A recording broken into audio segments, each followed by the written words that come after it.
On September 2nd, 1944, at roughly noon, just 60 feet beneath the surface of the Pacific Ocean, Lieutenant Commander Robert Williams pressed his face against the periscope of the submarine USS Finback and slowly swept the horizon. The ocean was vast and empty. Swells rolled under a haze of salt and humidity. Somewhere out there, in an area of roughly 200 to 300 square miles of open water, a young American pilot was drifting in a life raft. Williams did not know his name. He did not know his rank. He did not know if the pilot was still alive or already dead. All he knew was that a radio report had come in hours earlier, relayed from the aircraft circling overhead. A torpedo bomber had been hit. The pilot had bailed out. He was in the water somewhere between 3 islands in the Bonin chain, Iwo Jima to the south, Jima in the middle, and Chichi Jima to the north, a heavily fortified Japanese island bristling with anti-aircraft batteries and garrisoned by roughly 25,000 enemy troops. Williams was not hunting enemy ships. The Finback was on lifeguard duty, a mission that had become increasingly common in the Pacific by the fall of 1944. As American carrier strikes pushed deeper into Japanese-controlled waters, more and more pilots were being shot down. Submarines were stationed near the target islands, waiting beneath the surface, ready to surface and pluck downed airmen from the water before the Japanese could reach them. It was dangerous work. The submarines had to operate within range of enemy shore batteries, surfacing in daylight within sight of islands that could launch patrol boats in minutes. But the men who crewed those submarines understood what they were doing. Every pilot they saved was a life that went home instead of vanishing into the Pacific. The radio report had come in hours earlier that morning. An American torpedo bomber, a TBM Avenger from Torpedo Squadron 51, had been hit by anti-aircraft fire during a strike on Chichi Jima's radio installations. The pilot had bailed out over the water. He was somewhere in the ocean, drifting in a life raft, roughly 7 miles off the coast of an island that wanted him dead. Williams found him through the periscope, a tiny yellow raft, no bigger than a bathtub, rocking in the swells. Inside the raft was a young man, 20 years old, bleeding from a deep gash on his forehead where he had struck the tail of his own aircraft on the way out, vomiting seawater, crying, paddling with his hands as hard as he could, not toward any rescue ship, not toward any landmark, but away from the island. Away from the Japanese boats that had been sent to capture him hours earlier and had only been driven back by the strafing runs of American fighters circling overhead. Williams ordered the Finback to surface.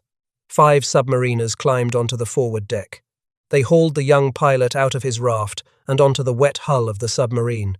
He was soaked, shaking, stung by a Portuguese man of war and bleeding freely from his head wound.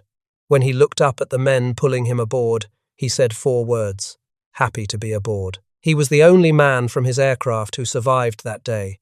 His radio man was gone. His gunner was gone. One of them had been seen jumping from the burning plane, but his parachute never opened. He fell thousands of feet into the Pacific and was not seen again. The other crewman went down with the aircraft. Neither body was ever recovered. Neither family would ever have a grave to visit. If this story moves you, a like helps it reach others who care about these men. And if you are new here, subscribe. The pilot they pulled from the water that afternoon did not know, could not have known, what would have happened to him if the wind had blown his raft in the other direction, toward the island instead of away from it.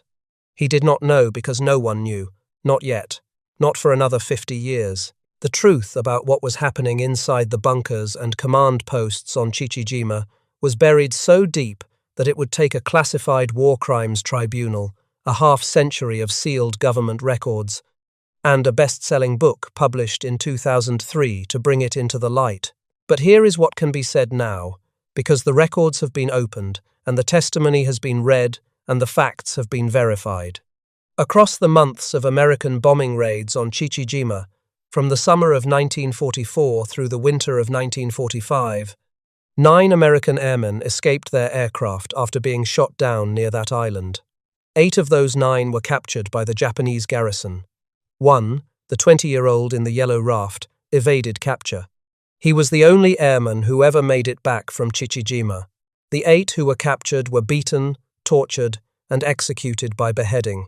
And then something was done to the bodies of at least 4 of those men that the United States government kept secret from their families for decades.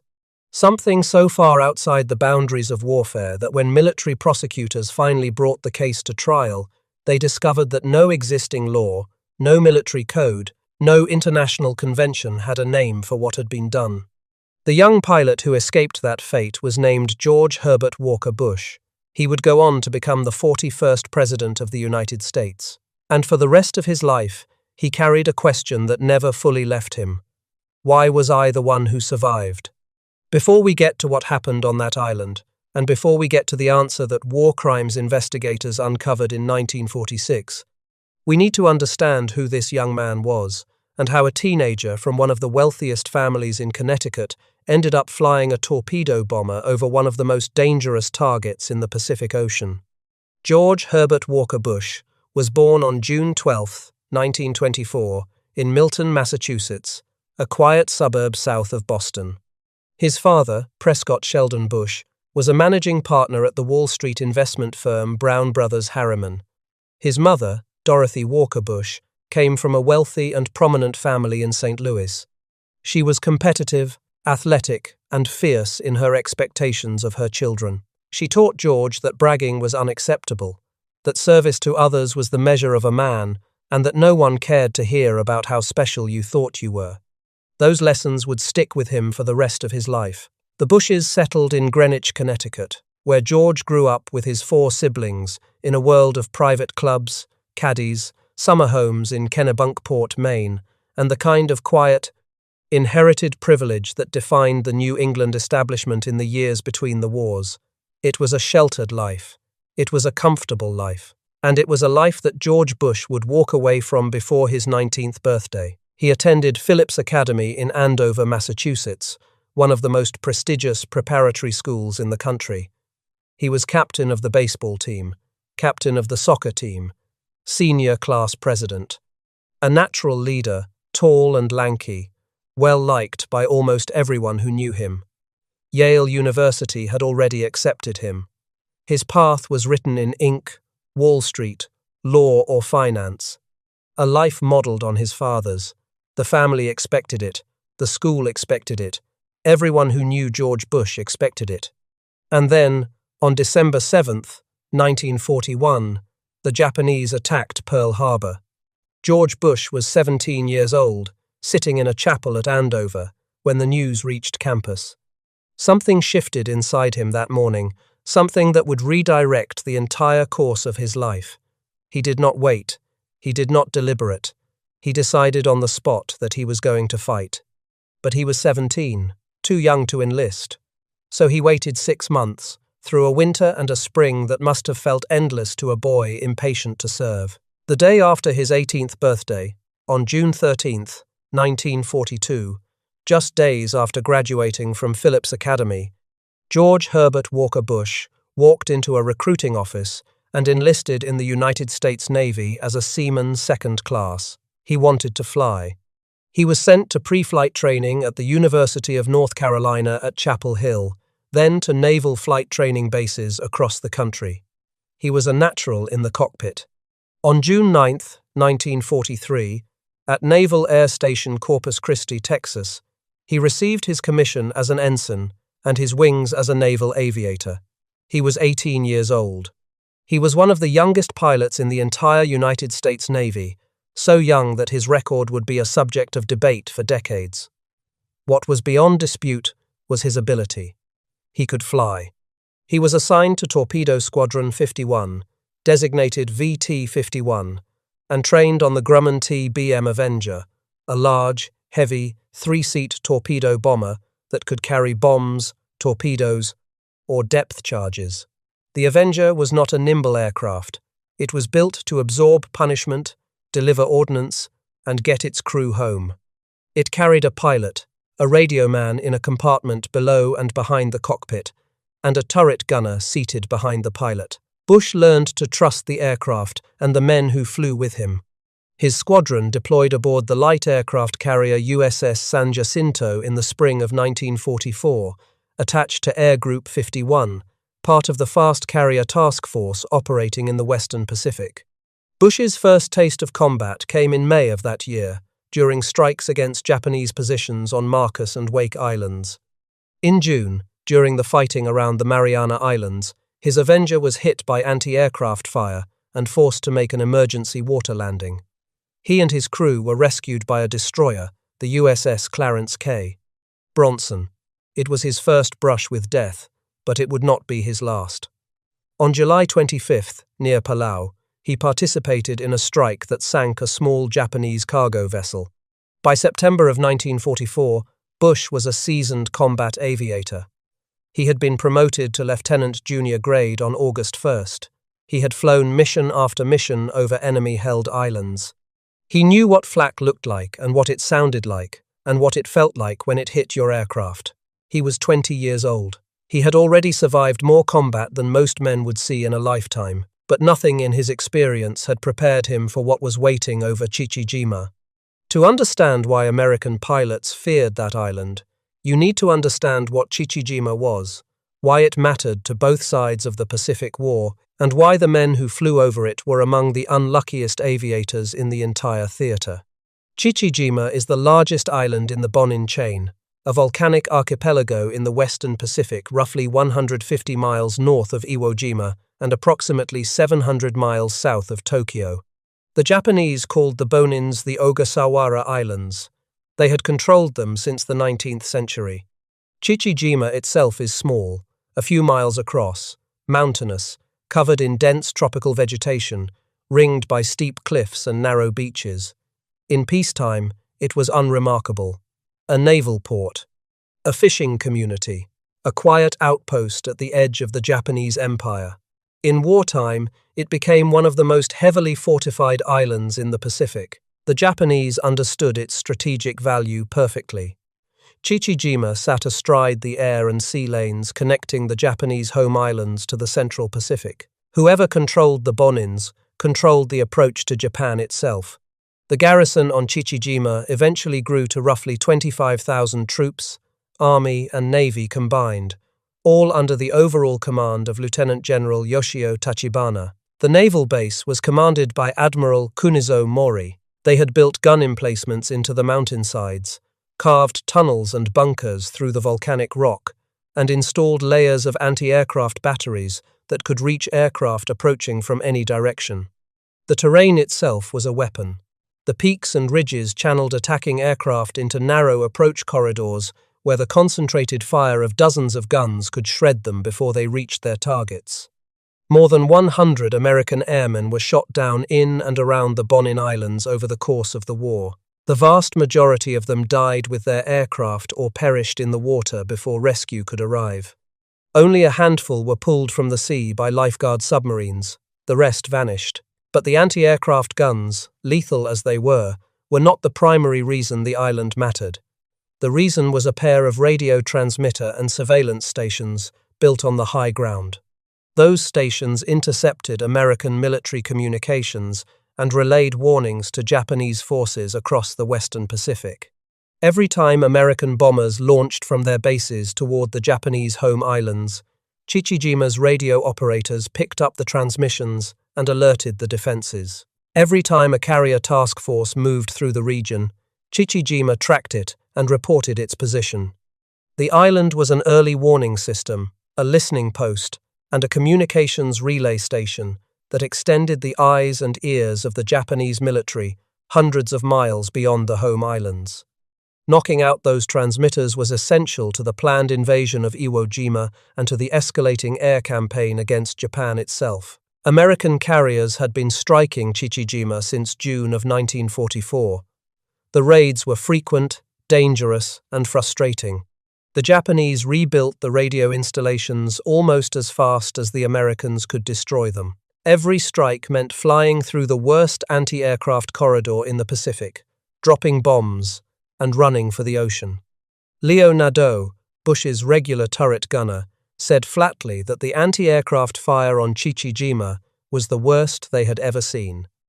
He did not think the flak over the Philippines was as bad. Stanley Butchart, another VT-51 pilot, called Chichi a real feisty place to fly into, noting that the gun emplacements were hidden in the mountain areas and that pilots had to fly directly past the batteries to reach the targets below. Pilots died on every raid, and the surviving pilots went back and did it again. On the morning of September 2nd, 1944, 4 TBM Avengers from Torpedo Squadron 51 launched from the flight deck of the USS San Jacinto at approximately 7:15 in the morning. They were joined by fighter escorts, Hellcats, from the task force. The target was the radio transmitter station on Chichi Jima. Bush was one of the 4 Avenger pilots. He was leading his section. His crew that morning was not his usual crew. In the radioman's position sat Radioman Second Class John Lawson Delaney, known as Del, Bush's regular radioman. Delaney was from Providence County, Rhode Island. He was 23 years old, the son of Walter and Josephine Delaney, with 3 sisters waiting for him at home. He had flown with Bush on mission after mission. They trusted each other the way combat crews do, with a bond built not on words but on shared danger. But in the turret gunner's seat, where Leo Nadeau normally sat, was a different man. Lieutenant Junior Grade William Gardner White, known to everyone as Ted. White was 26 years old, the squadron's ordnance officer, and a close family friend of the Bushes. His father and Bush's father had been classmates at Yale. Ted White had gone to Yale himself, class of 1942. He was a member of Skull and Bones. He was not a regular member of Bush's crew. He was not supposed to be on that airplane. He had asked to fly the mission because he wanted to observe the island and see the target firsthand. At the last minute, he replaced Nadeau and climbed into the turret behind Bush. Nadeau stayed behind on the carrier. He would later say that just the day before, he had flown with Bush and Delaney on a strike against gun emplacements on the same island. The flak had been murderous. And now, on September 2nd, his seat was occupied by a man who had volunteered to be there. The 4 Avengers arrived over Chichi Jima shortly after 8 in the morning. The anti-aircraft fire began immediately, thick black puffs of smoke blossoming around the aircraft as they entered their approach. Bush later recalled what it felt like to fly into that kind of fire. "You see the puffs of black smoke all around you," he said. "You cannot take evasive action. You just think to yourself, this is my duty and I have got to do it." Bush was the 3rd pilot to dive on the radio tower. He pushed the nose of his Avenger down into a steep 30-degree dive, lined up the transmitter in his bomb sight, and began his run. That is when the anti-aircraft shell found him. The impact shook the entire aircraft. In his autobiography, Bush described that moment as a fierce jolt, as if a massive fist had crunched into the belly of the plane. Smoke poured into the cockpit instantly. In another account, he recalled seeing flames running along the wings, creeping toward the fuel tanks. The engine was burning. The aircraft was dying around him in real time. And here is the moment that defined who George Herbert Walker Bush was. At 20 years old, he did not pull up. He did not abort the run. He did not turn for the sea. With his aircraft on fire, his engine failing, and flames crawling across the wings toward hundreds of gallons of aviation fuel, he held the dive. He kept the Avenger on target. Through the smoke, through the heat, through what must have been absolute terror, he completed the bombing run and released his 4 500-pound bombs. They struck the radio transmitter. Direct hits. Only then, with his bombs away and his target destroyed, did Bush pull out of the dive and aim the burning Avenger toward the open water. He flew several miles away from the island, the engine failing, the fire spreading, altitude bleeding away. He radioed his crew. "Hit the silk. Bail out. Get out now." He could not see into the compartments behind him. The smoke was too thick. He did not know if Delaney or White had heard him. He did not know if they were alive. He did not know if they were wounded, unconscious, or already dead. He had no choice but to go. He unbuckled his harness, climbed to the edge of the cockpit, and jumped. He struck the tail of the aircraft on the way down. The impact tore a gash in his forehead and ripped part of his parachute canopy. He fell faster than he should have and hit the water hard. Behind him, the Avenger, the aircraft he had nursed through the dive and flown out over the ocean, exploded and plunged into the Pacific. Pilots in the formation above saw one man bail out of the aircraft. His parachute failed to open. He fell into the sea and was never seen again. The third crewman, whichever one it was, went down with the plane. To this day, it has never been determined which man jumped and which man remained with the aircraft. Both John Delaney and William Ted White were killed in action on September 2, 1944. Neither body was ever recovered. George Bush was alone in the Pacific Ocean, bleeding freely from his head, sick from swallowed seawater, stung by a Portuguese man of war. He found his sea pack, pulled the cord on his inflatable life raft, and crawled inside. He was approximately 7 miles off the south coast of Chichi Jima, close enough to see the island. Close enough for the island to see him, and the island was watching. Within minutes of his landing, the Japanese launched small boats from the shore. They were heading straight for his raft, coming to capture him. Bush started paddling, pulling the raft away from the island with his bare hands, trying to put distance between himself and the approaching boats. Above him, Lieutenant Doug West, a fellow pilot from VT-51, spotted the Japanese vessels closing in on Bush. West dove on the lead boat and strafed it with his guns, driving it back toward shore.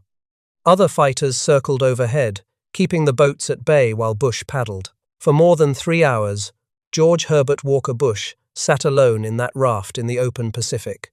The sun beat down on him. His head wound had clotted, but blood had dried across his face and stained the collar of his flight suit. He was nauseated from swallowed seawater and from shock. His arm throbbed where the Portuguese man of war had stung him, and he was thinking about what had happened inside the aircraft in those final seconds. Thinking about Delaney, who had flown with him into this same flak corridor just the day before, and who had trusted him to bring them through it one more time. Thinking about Ted White, who was not supposed to be on that plane at all, who had volunteered for the mission, who had asked to come along out of curiosity and friendship, who did not need to be in that turret seat, but had wanted to be there, had insisted on it. The silence was the worst part. The ocean stretched in every direction, flat and indifferent, and the only sound was the slap of water against the rubber sides of the raft and the distant drone of the circling fighters above him. Bush was alone with his thoughts, and his thoughts were unbearable. Years later, he told author James Bradley what those hours in the water felt like. He said a Portuguese man of war had stung his arm and it hurt. He said he had swallowed a few pints of water and he was vomiting. He said his head was bleeding. He said he was wondering about his crewmen. He said he was crying. He was 20 years old and he was traumatized. He had just survived a burning plane crash. He was all alone and he was wondering if he would make it. In a letter to his parents, written the next day and preserved by his mother for the rest of her life, Bush poured out what he was carrying. He wrote that there was no sign of Del or Ted anywhere around.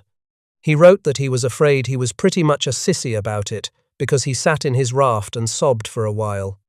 He wrote that he felt terribly responsible for their fate. He wrote that his heart ached for the families of those 2 boys with him. 20 years old, alone on the ocean, convinced he had failed the men who trusted him with their lives. And then, at approximately noon, something broke the surface of the water. A dark shape, rising from below, growing larger, the conning tower of a submarine. Bush watched it emerge from the swells and said to himself, "I hope it is one of ours." It was. The USS Finback surfaced, and Lieutenant Commander Williams directed his crew to bring the pilot aboard. Ensign Bill Edwards, the submarine's photographic officer, filmed part of the rescue on an 8mm camera. The grainy footage, which still survives, shows a young man being hauled from a yellow raft onto the wet deck of a submarine, the ocean stretching behind him, the island he had just escaped barely visible on the horizon. Bush climbed onto the deck, waterlogged and bleeding, and collapsed into the arms of the men who had saved his life. He spent the next month living aboard the Finback. He stood lookout watches on the bridge.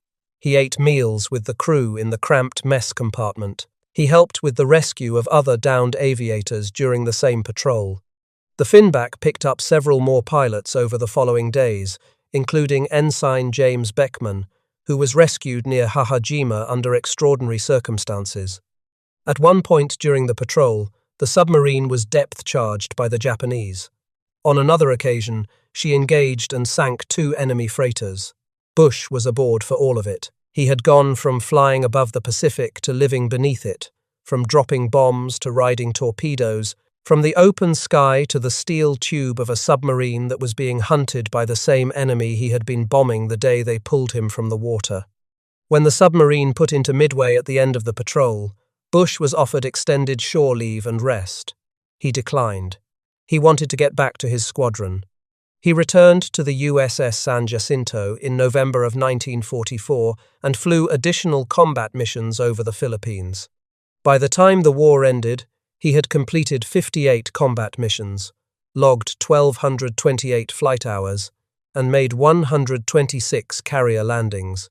He received the Distinguished Flying Cross for his actions over Chichi Jima, along with 3 air medals and a share of the San Jacinto's Presidential Unit citation. His squadron had been devastated by losses, with roughly half its original pilots killed or wounded by the time the war ended. He had survived. Delaney and White had not. And for the rest of his life, that fact sat at the center of everything George Bush did and everything he became. But what he did not know, what no one outside a small circle of military investigators would learn for decades, was how close he had come to something far worse than drowning. Because the men who were captured on Chichi Jima did not simply die. They were destroyed in ways that the laws of war had never imagined. Across the months of bombing raids on that island, from the summer of 1944 through the late winter of 1945, 8 American airmen were shot down and taken prisoner by the Japanese garrison. They came from different raids, different squadrons, different carriers, and different months of the war. Aviation radioman Lloyd Wolhoff from Clay Center, Kansas, was the first. He was shot down from a helldiver off the USS Yorktown on July 4, 1944, 2 full months before Bush's mission. He was captured, held, interrogated, and in early August of that year, executed by beheading on the orders of Lieutenant General Tachibana. The others followed across the months that came after. In February of 1945, during the massive airstrikes that preceded the invasion of Iwo Jima, 5 more airmen were shot down over Chichi Jima. Ensign Floyd Hall from Sedalia, Missouri. Radioman Marv Mershon from Los Angeles, California. Radioman Jimmy Dye from Mount Ephraim, New Jersey. Gunner Grady York from Jacksonville, Florida. Aviation gunner Glenn Fraser Jr. from Athol, Kansas. They were from Air Group 82, launched from the carrier USS Bennington. On February 23rd, Marine pilot Warren Earl Vaughan from Childress, Texas, was shot down flying a Corsair fighter on his very first combat mission. Another pilot, Warren Hindenlang from Foxborough, Massachusetts, was also captured. 8 men, 8 American prisoners of war. Every one of them was alive when the Japanese took custody of them. Every one of them was entitled to the protections that the Geneva Conventions and the basic principles of military honor demanded. None of those protections were honored. Under Tachibana's orders, the captured airmen were beaten during interrogation. They were subjected to prolonged physical abuse. And then, one by one, they were taken out and killed. The method of execution was almost always beheading by sword. Some were bayoneted, some were clubbed. The executions were carried out by junior officers and soldiers acting on direct orders from Tachibana and his subordinate, Major Sueo Matoba. But the killings were not the end of it. After certain executions, on orders from senior officers, the bodies of the American airmen were taken to a medical facility on the island. A surgeon removed specific organs, in particular the livers. Flesh was cut from the thighs. The human remains were then prepared as food, cooked with soy sauce and vegetables in the style of sukiyaki, and served at officers' dinners. The officers sat around tables. They drank sake. They ate the flesh of American prisoners of war. Major Matoba organized these gatherings. General Tachibana attended them and was later reported to have remarked on how he found the food. Admiral Kunizo Mori, the commander of naval forces on the island, was present. At one such gathering, Tachibana reportedly declared that officers needed enough fighting spirit to eat human flesh. 4 of the 8 captured airmen are confirmed to have been cannibalized: Floyd Hall, Marv Mershon, Jimmy Dye, Warren Earl Vaughan. Some accounts drawn from trial testimony put the number at 5. This was not the act of starving men driven to extremity. The garrison was cut off from regular supply by the Allied naval blockade, and rations were limited. But 25,000 troops were not on the verge of starvation. The cannibalism was not survival. Trial testimony and the post-war investigation made this clear. It was ritualistic. It was performed by officers as a demonstration of power and contempt. It was ordered from the top of the command chain, carried out with ceremony, and repeated over a period of months. Floyd Hall, the young pilot from Missouri, survived longer in captivity than any of the others. He befriended some of his Japanese captors. He began learning their language. He was a human being reaching across the divide of war, trying to find common ground with the men who held his life in their hands. It made no difference. He was executed. Portions of his body were consumed by the officers who had ordered his death. George Bush was paddling away from this. The Japanese boats that raced toward his raft on the morning of September 2nd, 1944, were crewed by men serving under the same command structure that would order these atrocities. Had the wind shifted that morning, had the current carried his raft toward shore instead of out to sea, had Doug West not strafed that Japanese patrol boat at exactly the right moment, George Herbert Walker Bush would have been captured by the garrison on Chichi Jima, and every piece of evidence from every other American airman who fell into the hands of that garrison tells us what would have happened next. A future president of the United States was separated from that fate by a few miles of ocean current, the aim of a single fighter pilot, and the angle of the wind. When the war ended in August of 1945, American forces landed on Chichi Jima to accept the Japanese garrison's surrender. 25,000 troops laid down their arms. The island, battered by months of bombing, was a maze of craters, shattered bunkers, and silent gun emplacements. American officers moved through the facilities cataloguing weapons, inspecting fortifications, and beginning the long process of dismantling the machinery of war. And then someone asked the question that would unravel everything: where are the American prisoners? The Japanese were ready for it. They had prepared for this moment with the same discipline they had applied to defending the island. They had built fake graves, complete with wooden markers bearing the names of the dead airmen. They had cremated remains and scattered ashes. They had rehearsed their answers. Officers had imposed a strict code of silence across the entire garrison, threatening severe punishment for anyone who spoke. The official story, repeated calmly and consistently by every Japanese officer who was asked, was that the American prisoners had died from their wounds or from illness. They had been buried with military courtesy. There was nothing more to tell. The cover-up might have held indefinitely. The American occupation forces had thousands of islands to process, hundreds of thousands of prisoners to repatriate, and a devastated nation to rebuild. A handful of graves on a remote island in the Bonins might never have been questioned, but one man on Chichi Jima could not live with the silence. Major Yoshitaka Hori, a liaison officer on Tachibana's staff, had opposed the cannibalism from the beginning. He had spoken against it to his fellow officers during the war. He had been overruled and threatened. Now, with the war over and American investigators pressing harder for the truth, Hori made a decision. He chose to talk. He identified the officers responsible. He described what had been done to the prisoners. He provided the testimony that broke the case open. A Marine investigative team was dispatched to the island. Exhumations in 1946 recovered the remains of executed airmen. Evidence of surgical removal of organs was documented. Witnesses were interrogated. The full scope of the atrocities was assembled into a case file and referred to a military commission convened on Guam, at Nimitz Hill, within the headquarters complex of Fleet Admiral Chester Nimitz himself. The prosecutors faced an extraordinary legal problem. International law at that time did not specifically address cannibalism. There was no statute, no provision, no precedent. The crimes that had been committed on Chichi Jima were so far outside the experience of military law that the prosecutors had to improvise. They charged the defendants with murder and with prevention of honorable burial, a provision that covered the desecration of human remains. It was the closest the law could come to naming what had been done. 30 Japanese soldiers were prosecuted. The evidence, drawn from Hori's testimony, from the exhumations, from the admissions of the defendants themselves, was overwhelming. Lieutenant General Yoshio Tachibana was found guilty and sentenced to death by hanging. He was executed on September 24, 1947.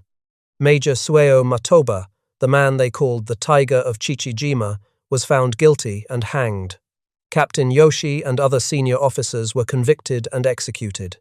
All enlisted men who were found guilty received prison sentences, and every one of them was released within 8 years.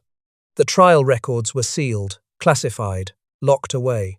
The families of the murdered airmen were told that their sons had died in action. They were not told how their sons had died. They were not told what had been done to their bodies. The mothers, fathers, brothers, and sisters of Floyd Hall, Lloyd Wolhoff, Marv Mershon, Jimmy Dye, Grady York, Glenn Fraser Jr., Warren Earl Vaughan, and Warren Hindenlang lived the rest of their lives without knowing the truth. They were left to wonder, to imagine, to grieve a loss they could never fully understand because their government had decided that the truth was too terrible to share. The records remained classified for 50 years. In 1997, they were finally declassified. And in 2003, James Bradley, the best-selling author of Flags of Our Fathers, a book about the Marines who raised the flag on Iwo Jima, published a book called Flyboys. Bradley had tracked down the declassified tribunal records. He had interviewed surviving Japanese veterans. He had spoken with the families of the murdered airmen. He had travelled to Chichi Jima, and he had spoken, at length, with George Herbert Walker Bush. Flyboys brought the full story into public view for the first time. Bradley had spent years assembling the evidence, tracking down documents that had been classified for half a century, interviewing elderly Japanese veterans who had served on the island, and sitting with the children and siblings of the murdered airmen, men and women who had spent their entire adult lives wondering what had happened to their brothers, their fathers, their sons. The book laid out the identities and backgrounds of all 8 murdered airmen. It documented their capture, their treatment, their deaths, and the disposal of their remains. It named the officers responsible and traced the chain of command that had authorized every act. It explained why the government had kept the truth sealed, and it forced the nation to confront a chapter of the Pacific War that had been deliberately erased from the historical record. Nearly 60 years of silence, broken at last. George Bush had always known that other airmen had been captured and killed on Chichi Jima.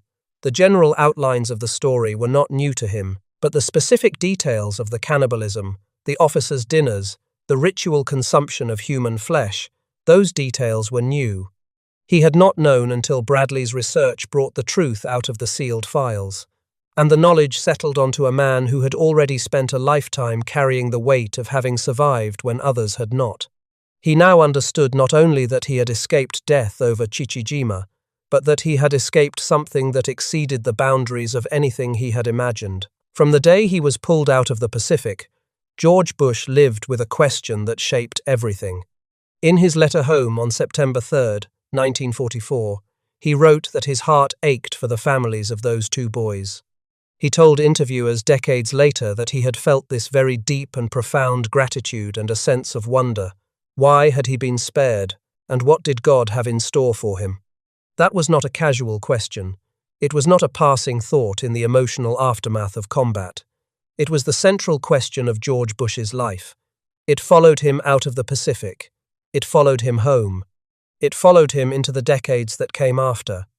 Every major decision he made, the career he built, the offices he held, the wars he managed, the alliances he forged, All of it was connected in some way to the conviction that he owed something to the men who had died in his aircraft.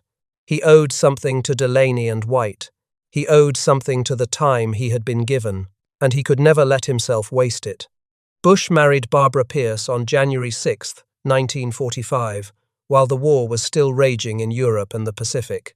They had met 3 years earlier at a Christmas dance in Greenwich, just weeks after Pearl Harbor, when Bush was 17 and Barbara was 16. He had carried a photograph of her through every mission he flew. She had written to him constantly. They were a young couple, like millions of others, trying to build a life in a world that was still on fire. The war ended that August. Bush was honorably discharged from the Navy in September of 1945, with a service record that included 58 combat missions, 1,228 flight hours, 126 carrier landings, a Distinguished Flying Cross, 3 Air Medals, and a loss that no decoration could address. He enrolled at Yale University on an accelerated program, compressing a 4-year degree into 2.5 years. He thrived there, just as he had at Andover. He was elected to Phi Beta Kappa, the nation's oldest and most prestigious academic honor society. He captained the varsity baseball team and played in the first 2 College World Series in the history of the tournament. He was also tapped into Skull and Bones, the secretive senior society that his father had belonged to and that Ted White's father had belonged to as well. The ghost of September 2nd, 1944, followed him even through the halls of Yale. White had been a Yale man, class of 1942. Bush was class of 1948. They had walked the same campus, studied in the same libraries, eaten in the same dining halls, 6 years apart. One had come home, one had not. His father offered him a position at Brown Brothers Harriman, the family firm on Wall Street. It was the obvious choice, the expected choice, the safe choice. Bush declined. He wanted to make something of his own, on his own terms, in a place where the Bush name carried no weight and the Greenwich Social Register meant nothing. He packed up his young family, his wife Barbara, and their infant son George Walker Bush, born in 1946, and drove a red Studebaker to Odessa, Texas, a flat, sun-baked oil town as far from Greenwich, Connecticut, as a man could get without leaving the country. He wanted to build something on his own. He started at the bottom, working as a trainee for an oil field equipment company called Dresser Industries, learning the business from the ground up, living in a small duplex apartment and eating meals at the local diner. Within 3 years, he co-founded the Bush Overbay Oil Development Company. In 1953, he launched the Zapata Petroleum Corporation. The following year, he created Zapata Offshore, which pioneered offshore drilling technology in the Gulf of Mexico. He became a wealthy man. He built a life in Texas that bore no resemblance to the one that had been waiting for him in Connecticut. And then he turned to public service. In 1966, Bush was elected to the United States House of Representatives from the 7th District of Texas. He served 2 terms. He ran for the United States Senate twice and lost both times. But his reputation for quiet competence, integrity, and steady judgment opened doors that electoral losses could not close. He was appointed ambassador to the United Nations. He served as chairman of the Republican National Committee during the Watergate crisis. President Gerald Ford sent him to China as chief of the United States Liaison Office in Beijing, making him America's top diplomatic representative to a nation the United States had not yet formally recognized. In 1976, Ford appointed him Director of Central Intelligence, head of the CIA. He held that position for a year before the Carter administration took office. In 1980, he ran for the Republican presidential nomination against Ronald Reagan. He lost. Reagan chose him as his running mate. On January 20, 1981, George Herbert Walker Bush became Vice President of the United States. He served faithfully for 8 years. And on January 20, 1989, the young man who had been pulled from a yellow raft off Chichi Jima, soaking wet and weeping for his lost crewmates, was inaugurated as the 41st President of the United States of America. As president, Bush faced decisions of war and peace that carried echoes of what he had lived through as a pilot.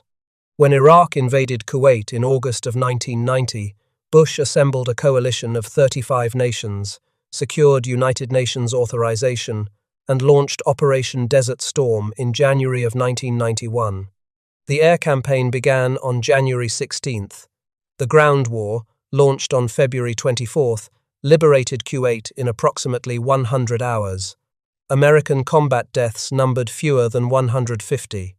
It was one of the most decisive military victories in American history. Bush, the man who understood the cost of war because he had paid it at the age of 20, had sent hundreds of thousands of Americans into combat and brought the overwhelming majority of them home alive. His approval rating reached 89% in the polls, taken after the liberation of Kuwait, the highest recorded for any president up to that point. But Bush, true to the values his mother had drilled into him as a child, did not boast. He did not celebrate. He understood something that only men who have lost friends in combat truly understand. Every casualty number is a name. Every name is a family. Every family carries it forever. He had been carrying Delaney and White for 47 years by the time Desert Storm ended. He knew exactly what those families would face. He lost the 1992 presidential election to Bill Clinton, undone by a recession that overshadowed his foreign policy achievements. He left the White House in January of 1993 and retired to Houston, Texas, where he lived quietly with Barbara. He did not seek the spotlight. He did not write angry memoirs. He did not criticize his successor. He moved on, as he had always moved on, with the quiet discipline of a man who believed that service was its own reward and that public life was something you gave to the country, not something the country owed you. In 2002, nearly 6 decades after his raft drifted away from Chichi Jima, George Herbert Walker Bush went back. He traveled to the Bonin Islands with James Bradley, the author who had brought the truth about that island into the light. It was a journey that most men in their late 70s would not have made. The island was remote, the memories were painful, and the knowledge of what he had escaped, knowledge he had only recently acquired from Bradley's research, made the return heavier than anyone who had not lived it could fully understand. They flew over the waters where his Avenger had gone down. Bush retraced the route of his final combat mission, following the same approach that he had taken 58 years earlier. The gun emplacements were gone. The war was gone. The island had become a quiet place, a destination for scuba divers and tourists. But for George Bush, standing in a helicopter above the waters that had almost claimed him, the island was still the place where his friends had died and where he had been given a chance that they were not. He dropped wreaths at the calculated point in the ocean where his aircraft had hit the water. He watched them settle onto the surface and drift. The Pacific does not remember. It swallows everything. Planes, men, missions, entire wars. It takes them and it closes over them, and it looks exactly the same as it did before. But George Bush remembered. He had been remembering for 58 years. He was 78 years old, a former president, a former director of the CIA, a former ambassador, congressman, vice president, and commander-in-chief. He had watched his eldest son follow him into the White House. He had lived one of the most consequential American lives of the 20th century. And standing above the water where Delaney and White had vanished, he said something he had said many times before, in different words, in different rooms, across different decades. He said his crewmen, Ted White and John Delaney, were killed, and he lived. He said that to this day he felt a responsibility for their deaths. He asked, as he had been asking since he was 20 years old, why God had spared his life when theirs were taken. George Herbert Walker Bush died on November 30th, 2018, at his home in Houston, Texas. He was 94 years old. Barbara had died 7 months earlier. He was the last president of the United States who had served in combat during World War II. At his state funeral in Washington, his eldest son, the 43rd president, rose to deliver the eulogy and broke down in tears before the nation. The grief was not only for a father, it was for a generation. Bush was among the last of the men who had gone to war as teenagers and come home to build the country that fought the Cold War, put men on the moon, and led the free world for half a century. An aircraft carrier, the USS George H.W. Bush, had been commissioned in his honor on January 10, 2009, at Norfolk, Virginia. It was the 10th and final Nimitz-class carrier, one of the most powerful warships ever built, and the Navy named it for the young pilot who had been pulled from a yellow raft 65 years earlier. At the christening ceremony on October 7, 2006, President George W. Bush spoke to the crowd and named Radioman Second Class John Delaney and Lieutenant Junior Grade Ted White. The two men who had died in Bush's Avenger were remembered in the same breath as the president who survived it. The Navy understood. The family understood. The ship carried 3 names into the fleet, even if only one was painted on the hull. Ted White is remembered on the Courts of the Missing at the Honolulu Memorial in Hawaii. A cenotaph stands in Roseville, Minnesota, near where he grew up. He was 26 years old. He had volunteered for the mission that killed him. His body lies somewhere in the Pacific, uncovered and unrecovered. John Delaney, Del, is memorialized near Newport, Rhode Island, not far from the Providence County neighborhood where he was born on the last day of 1920. He had 3 sisters. He was 23 years old. His body, like White's, was never found. He remains one of the more than 72,000 Americans still unaccounted for from World War II. And then there are the other 8. The men who fell from the sky over Chichi Jima and were taken alive and should have survived as prisoners of war, and instead were beaten and tortured and beheaded, and in 4 cases consumed by the officers who ordered their deaths. Lloyd Wolhoff from Kansas, who went down first. Floyd Hall from Missouri, who tried to bridge the divide between captor and prisoner and was killed for his trouble. Jimmy Dye from New Jersey. Marv Mershon from California. Grady York from Florida. Glenn Frazier from Kansas. Warren Vaughn from Texas, 19 years old, shot down on his very first combat mission. Warren Hindenlang from Massachusetts. Their families waited for decades without answers. The truth, when it finally came, was worse than anything they had imagined. One man made it back from Chichi Jima. One man, out of all the Americans who went down over that island across months of raids and missions and burning aircraft, escaped the boats and the garrison and the swords and the officers' tables where human flesh was served with sake. He made it because a submarine commander named Robert Williams happened to sweep his periscope across the right patch of ocean at the right moment on the right afternoon. Because a pilot named Doug West, circling above, spotted a Japanese boat closing in on a yellow raft and dove on it without hesitation. Because the wind pushed that raft away from shore instead of toward it. Because the current carried a bleeding, vomiting 20-year-old boy out to sea, when every force of nature might just as easily have carried him in the other direction. Change any single one of those variables, and the raft drifts the other way. No rescue by the Finback, no month aboard a submarine, no return to the San Jacinto, no surviving the war. No marrying Barbara Pierce, no Yale, no Texas, no oil company, no Congress. No United Nations, no China posting, no CIA, no vice presidency, no presidency, no coalition assembled to liberate Kuwait, no aircraft carrier bearing his name, no state funeral with a 21-gun salute in the National Cathedral. Just another name, a 10th name, on a classified list of young men who never came home from a volcanic island in the Pacific that the world has mostly forgotten. George Bush spent his entire life answering the question that September morning left him with.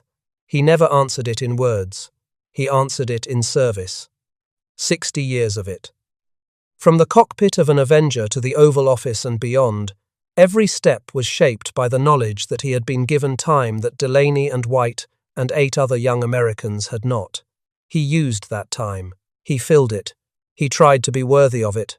Whether he ever felt he succeeded, whether the question ever fully released him, only he could say. But standing over the water off Chichi Jima in 2002, 78 years old, watching wreaths drift down toward the place where his friends had vanished, It was clear that George Herbert Walker Bush was still that 20-year-old in the raft, still paddling, still wondering, still carrying the weight of survival in a world where survival is never equally distributed and never fully explained. He was the only airman who made it back from that island, and he spent the rest of his life making sure that mattered.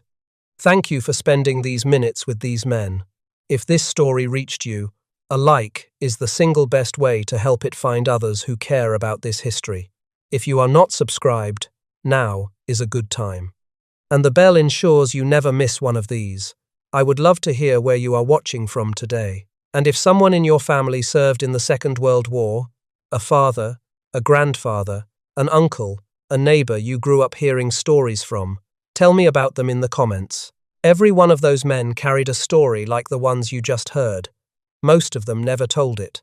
This is how we make sure they are not forgotten.